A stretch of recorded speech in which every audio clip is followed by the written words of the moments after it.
So what if life could be easier? And by easier, I don't mean without challenges, but I mean, what if you could meet life's challenges with more ease within yourself? Wouldn't that be nice? I mean, do you object to that idea of meeting life's challenges with more ease within yourself? By and large, I don't imagine anybody objects to that. I mean, why would you object to that? But then just tell the truth. Are you actually living your life in that way? If you really take a look, you'll see that you're not living life with ease. You're making things very difficult for yourself because you've put yourself into this hypnotic trance, and then you think that that's set in stone reality that you are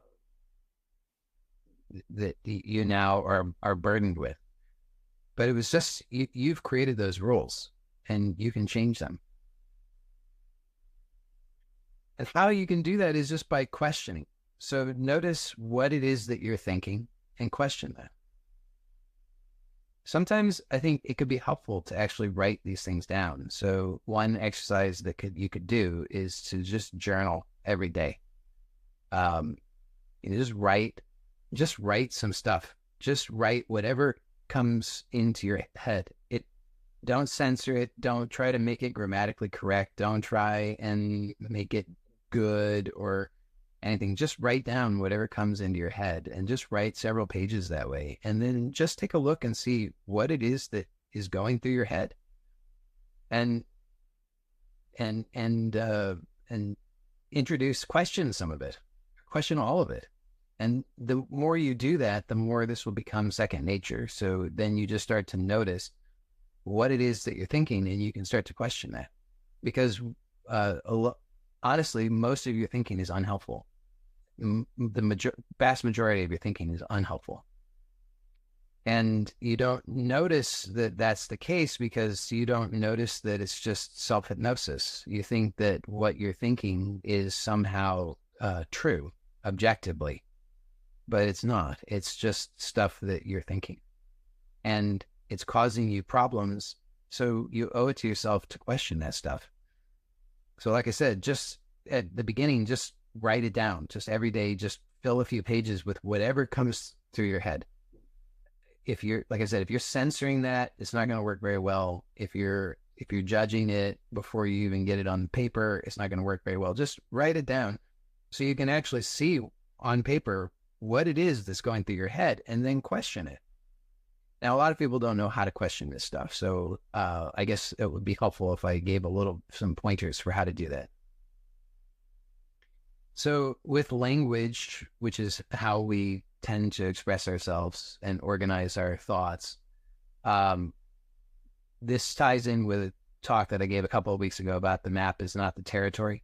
Okay, so we use language as a way of organizing our thinking, but our language is a map. It's not the territory. So if we make the mistake and think that our language is the territory, then we get ourselves into a lot of trouble. So necessarily, language is a map. It's pointing to something, but it's not the thing itself. Like if I use the word apple, then it's not the apple, right? It's just a word that represents and points to apple. And so then by definition, language is omitting a lot. So that's one of the main things about language, is that it omits things. Because like all maps, it has to omit detail. Otherwise, it's not functional. If you have to give every detail of apple in order to communicate apple, then it's not functional. So we wouldn't use language if the language was the thing itself. It wouldn't be functional. So we always are omitting things with our language. I'm smirking because I just caught myself when I said always. Then always is an indication of another one of these patterns in language, which is a generalization. Okay, so generalization is another thing that we do with language. So we take something and then we generalize that. So then we mistakenly believe that that applies to all things, but it can't. It just cannot be true. So generalizations, omissions, and then distortions are the three main things that we do with language. And it's inherent in the language. I mean, it's just there. It's because the language is a map rather than the territory, then these are the ways that we construct maps, is that we have omissions, generalizations, and distortions. And so it's functional as far as it goes, but we have to understand those shortcomings or features of language, because otherwise that's how the hypnosis works. Okay, it's through those things.